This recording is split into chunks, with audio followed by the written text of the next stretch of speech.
நேத்து திருப்பரங்குன்றத்தில் அரசியல்வாதி ஒருத்தர் வர்றார், இன்னைக்கு எம்பியா இருக்கார், ஒரு முக்கிய கட்சியினுடைய தலைவர், கோவில்ல சாமி கும்பிட்டு வர்றார். 4 நாட்களுக்கு முன் ஒரு அம்மா செல்ஃபி கேட்கிறாங்க. நெத்தியில் இருக்கக்கூடிய திருநூரை அழித்து விட்டு புகைப்படம் எடுத்து அந்த அம்மாவை அனுப்பி வைக்க. நெத்தியில் இருக்கக்கூடிய திருநூரை அழித்து விட்டு புகைப்படம் எடுத்து அந்த அம்மாவை அனுப்பி வைக்கிறாங்க. இவர்கள் ஓட்டு பிச்சை எடுக்க நம்மிடம் 2026 தேர்தலில் வருவாங்க. அப்போது நெற்றியை நான்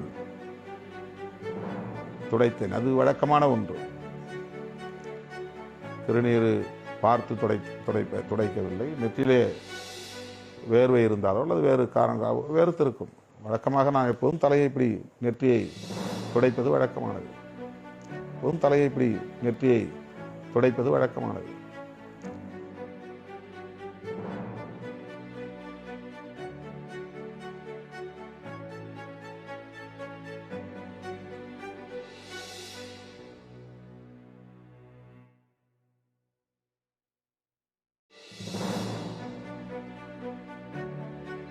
நெற்றியில் வைத்த விபூதியை ஏண்டா அழித்தோம் என்று திருமாவளவன் தூக்கத்தை தொலைத்து அலைந்து கொண்டிருக்கிறார் போல். டெய்லியும் ஒரு விளக்கத்தை கொடுத்துட்ருக்காப்புல நம்ம திருமாவளவன். அந்த அளவுக்கு அடேன்னு அடிச்சிருக்கு இந்த முருகன் மாநாடு. தூங்க கூட முடியாமல் திருமாவளவன் தவிப்பதை பார்த்தாலே தெரிகிறது. ஏண்டா திருப்பரங்குன்றம் போனோம், ஏன் சிக்கந்தர் மலைக்கு போனோம் என்று தெரியாமல் இப்போ புது வீடியோவை போட்டு ஒரு திருநூரை அழித்ததுக்கு ஒரு வீடியோ போட்டு அதற்கு இந்து சமூகத்திட்ட காலில் விழாதக்குரிய கதறி இருக்காப்ப நம்ம திருமாவளவன் அவர்கள். நெற்றியில் வைத்த விபூதியை அழித்து விட்டால் ஒட்டுமொத்த முஸ்லீம்களும் விசிகாவுடைய நிர்வாகிகளை சேர்ந்துவிட்டு விசிகாவுடைய ஆதரவாளராக மாறிவிடுவார்கள். ஓட்டு போட்டு விசிகா தலைவர் திருமாவளவனை சிஎம்மாக்க கூட துணிந்து விடுவார்கள் என்ற நப்பாசையில் நெற்றியில் வைத்த விபூதியை அழித்து விட்டார் திருமாவளவன். ஆனால் விட்டு பொழந்து கட்ட ஆரம்பிச்சிட்டாங்க. இதை ஒரு பெரிய விஷயமாக எடுத்துக்க மாட்டாங்க. ஆனால் முஸ்லீம் சமூகம் நம்மளுக்கு ஒரு ஆதரவான நிலைப்பாடை எடுக்கும் என்று நினைத்து விட்டார். தப்பு கணக்கை போட்டுவிட்ட அந்த திருமாவளவனுக்கு மேடையிலே திரு அண்ணாமலை அவர்கள் வச்சு பொழந்தவனே அது பெரிய இஷ்யூவாக மாறிடுச்சு. இதுக்கு இப்போ 3வது தடவை கதறிக்கிட்டு பேட்டி கொடுக்க நிலைமைக்கு வந்துட்டார் நம்ம திருமாவளவன் அவர்கள். நெற்றியில் வைத்த விபூதியை அளிக்கும் இந்த வீடியோ வைரலான பிறகு செய்தியாளர்கள் திருமாவளவன் கேட்கும்போது திருமாவளவன் அவர்கள் பேட்டி கொடுக்குறாப்புல, விபூதியானது 1/2 மணி நேரம் நெத்தியில் இருந்தது, அது போதாத அந்த விபூதியின் மரியாதை, ஆகையால் நான் 1/2 மணி நேரம் கழித்து அழித்து விட்டேன் என்று திமிராக பதில் சொல்லிட்டு போனார்.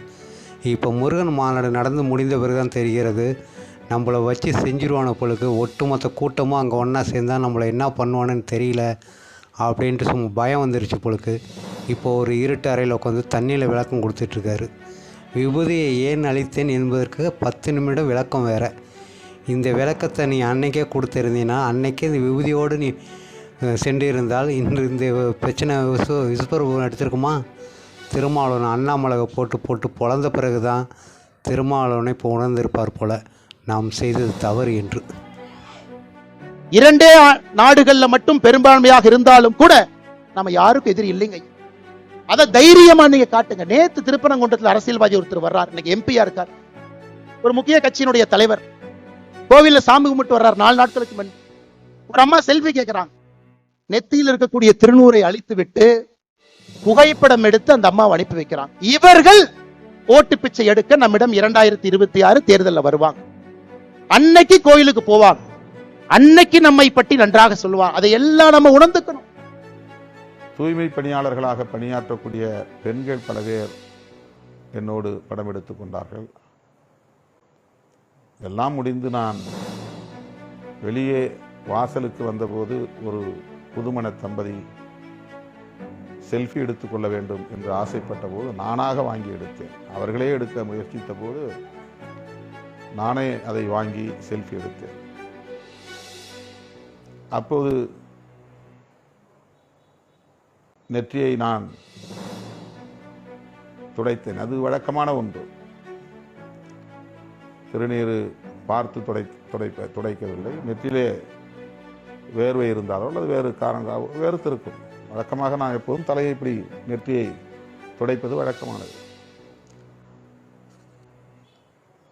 எந்த உள்நோக்கமும் இல்லாமல் நெற்றியை சரி செய்தேன் அல்லது துடைத்தேன். இதை வைத்துக்கொண்டு 1 வார காலமாக கடுமையாக விமர்சித்துக் கொண்டிருக்கிறது சங்கி கும்பல். சரி, சங்கிகள் உங்களை வசைப்பாடுகிறார்கள் என்று ஒரு புலம்ப தொடங்கிவிட்டீர்கள். சரி, அது ஒரு புறம் இருக்கட்டும். ஏன் எதற்காக நீங்கள் திருப்பரங்குன்றம் வந்தீர்கள்? உங்களுக்கு ஓட்டு பிச்சை கேட்க வேண்டுமென்றால் உங்களுக்கு முருகனும் அப்போது தான் இந்து மக்களும் இந்து கடவுளும் உங்கள் கண்ணுக்கு தெரிவார்களா? இந்து கடவுள் சனாதன தர்மத்தை வேறு இருப்போம், சங்கிகளை வேறு இருப்போம், சனாதன தர்ம இந்து மதத்தை நாங்கள் அழிக்காமல் விடமாட்டோம் என்று மேடையில் முழங்கக்கூடிய நீங்கள் எதற்காக நீங்கள் இந்து கோயில்கள் வருகிறீர்கள்? இதே மலையில் எம்பி நவாஸ்கனி பிரியாணி சாப்பிடும்போது அது அவர்களுடைய வழிபாட்டு முறை என்று நக்கல் செய்தீர்கள். அதை கண்டிக்கக்கூட துப்பு இல்லை. இந்து மத உணர்வாளர்கள் புண்படுமோ என்று கூட நினைக்கவில்லை. ஏனால் அப்போ தேர்தல் காலம் இல்லை. ஒருவேளை நாளை இந்த திருப்பரங்குன்றம் மலையானது முருகன் மலையா சிக்கந்தர் மலையா என்ற ஒரு கேள்வி வரும்போது பச்சையாக நீங்கள் இதை சிக்கந்தர் மலைதான் என்று சொல்வீர்கள். அப்படிப்பட்ட புல்லுருவிகள் தான் நீங்கள் மிஸ்டர் திருமாவளவன் அவர்களே. புண்ணியம் கிடைக்கும் என்பதற்காக திருநீர் பூசுவதும் இல்லை. அப்படி பூசியிருந்தால் அது எனக்கு